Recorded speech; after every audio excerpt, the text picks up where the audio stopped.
Hi there, Jackie St. Cyr here with the famous Clark Bradley. I'm sure everyone's heard of him. He's got his own saddles, his own all this good equipment. Remember you told me about that saddle you had the one time, the dark Clark? Oh, yeah. That was being named after you.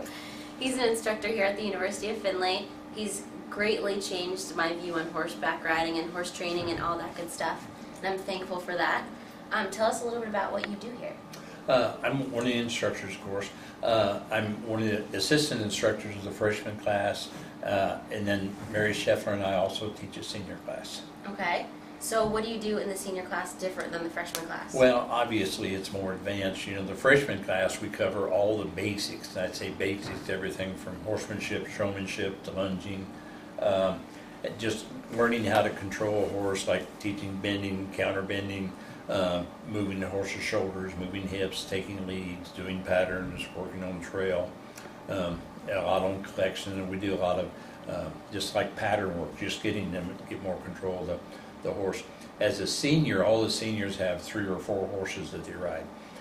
At least one of them, at least first semester, has to be a reiner. Mm-hmm. Second semester, we kind of have it optional if they want to have a reiner. A little over half the class have reiners the second semester also. And then some of the others, if they're more interested in pleasure or all around the horses, whatever, we work with them. So obviously we work with the individuals with the reining horses. Some of them might be green reiners, green pleasure horses. Some of them, like the 2-year-old second semester, they have the 2-year-old pleasure Futurity, Mm-hmm. where they're always kind of, we buy a group of yearlings. They have a lottery drawing last fall. Then they start them like first part of January and then show them in the Futurity as a 2-year-old. So, and a lot of just general, just some of them are working horses on lead changes, Mm-hmm. some of them more finished pleasure horses. So a little bit of everything. So your favorite is reining, right? Yes. Mm-hmm. So tell us a little bit about what you've done in the reining world. Well, I guess I've shown in the reining world for forever. I've won the NRHA Futurity 2 different times. I know somebody asked me the other day what my membership number was NRHA, and it's 18. Okay, and I'm a lifetime member, so I've been involved with it since the very first. I was president of the association for 2 years back in the 70s, and I'm also in the NRHA Hall of Fame. Okay, so you still ride reining horses every day. You go out and work them every day. Yep, before just and after about school. every day. And I don't show them as much as I used to. I try to always have at least one or two horses to throw in the futurities each year. What's your favorite part about working with the students? You know, maybe not necessarily doing reining or pleasure, but what's your favorite part about working with the kids? Just seeing how much they can progress, you know, in everything from the freshmen through the seniors, you know, how much they improve during the year, and, you know, to see if they get a horse they have a problem with and they can figure out how to get through that problem, you know, without getting in a big fight or something, and be able to read a horse a little bit, just to get them to perform better. You must have a million tricks up your sleeve and just different ideas. Not really. It's kind of basic ABC. I think when you make it too complicated, that's when they get in trouble sometimes. You just go back and work on your... It's almost like do the things we did as freshmen, you know, get them to bend, get them to counter bend, get them to set their head, you know, just give the pressure, and then just build on every day, try to get another step farther. Those basics are so important, and I'll never forget the one thing that you told me. I came in here with a freshman paint horse, and the thing could not jog. He just couldn't do it, and I never understood why I couldn't get my horse to jog. And you came up to me just as blatant as the day is long, and you said, well, your horse just can't jog. Yeah. And I was like, well, why? But not every horse can perform to different levels, and that's something coming in here I really, you know, learned in the beginning. I didn't understand that. I always thought it was me, and so I think that's important for some, you know, maybe backyard, not quite as advanced riders to understand, is that not every horse can do everything. There's different levels for them all, and so I know just watching the finals today, you know, every horse has a different level that they can achieve, and the kids do a really good job getting them there. Do you have any suggestions on, you know, maybe going to look at horses, what you look for?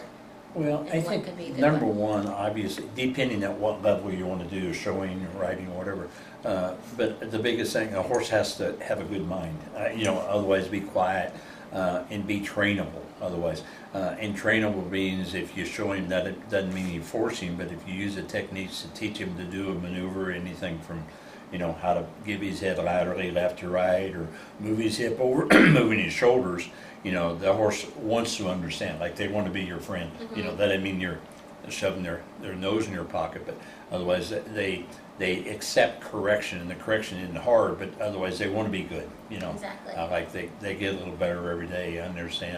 They understand the cues, are responsive, but not over responsive, but they're trainable, they want to be a good horse, so, and that's the biggest thing. And they have to have, obviously, a certain amount of athletic ability, depending, like the horse you said, well, he physically couldn't trot. Well, maybe some things you could do to get him to trot, but it wasn't a natural gait, so he's never going to be a good trotter. Right.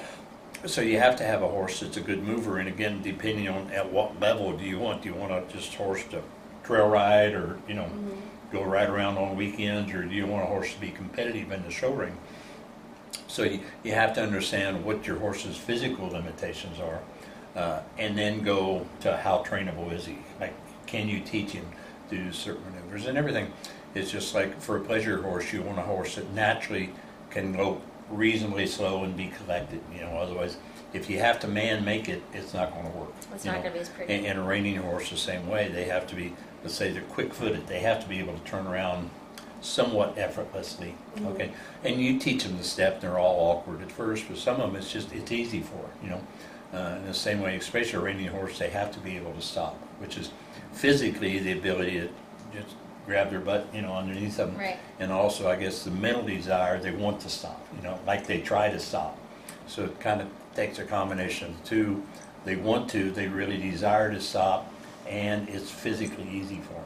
As you would say, they have to hear the phone and want to pick it up. Right. They have to want to be good.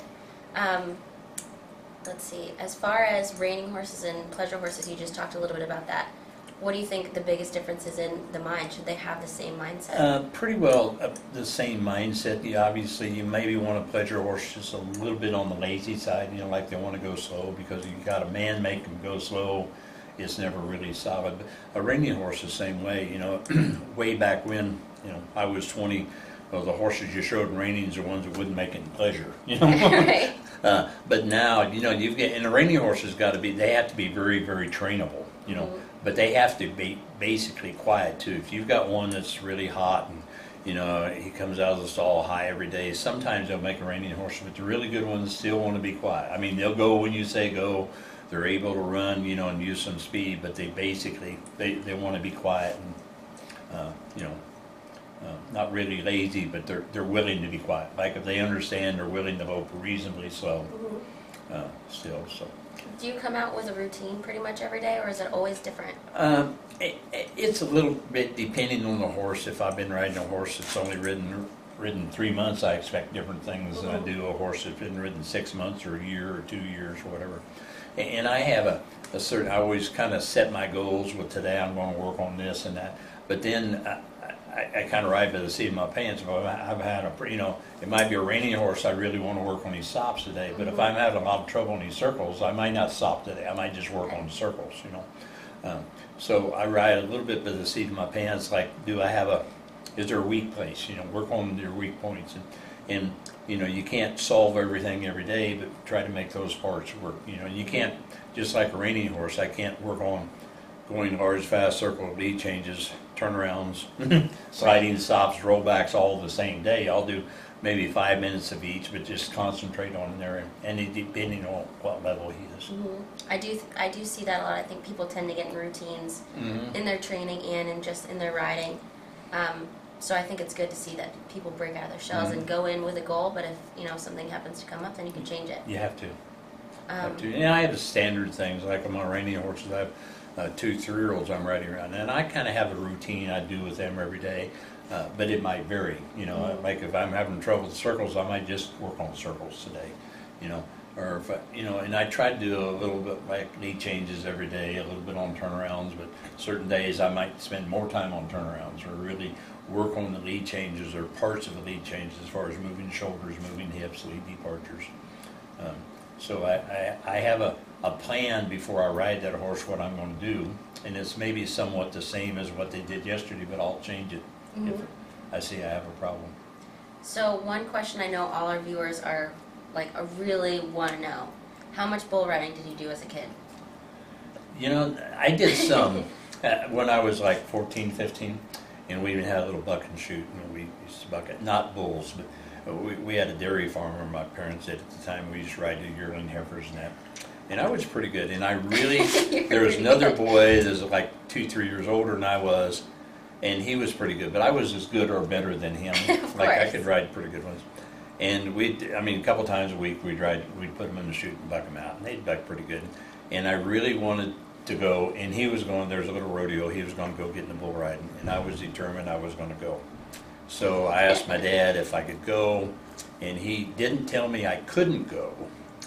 But he said, well, if I wanted to start riding bull, that was okay, but I had to start finding my own transportation to the horse shows, because I have a reining horse and roping horse, and I was going to showing them quite a bit. And it's kind of like, I couldn't drive yet. It's kind of like, if I still wanted a truck and trailer and somebody take me to the horse shows with my roping horse and reining horse, I was going to have to find another way to do it if I rode bulls. So I thought, well, I'll wait till I'm 16, then I'll ride bulls. By the time I kept the truck and trailers, and I kept throwing my reining and roping horses. When I was 16, I didn't want to ride bulls quite as bad. So very interesting. We all need a background in bull riding, I guess, at some point. Yeah. I mean, I enjoyed it. I liked it, and I was probably too big to ever be really good. I mean, I was too tall and lanky and whatever, but I did have an interest in it, and I love to watch it still. But I kind of had to curtail that until I got old enough to make my own way with my roping and reining horses. I see. Well, thank you so much for talking with us today. Thank I appreciate it so much. Thank you. It's so good to see you. Thank you. Thank you. Hey there, we are the three fillies of Horse-A-Day. Chris, Tina, and Jackie. We would love for you to check out some more of our videos and interviews at horseadayblog.com.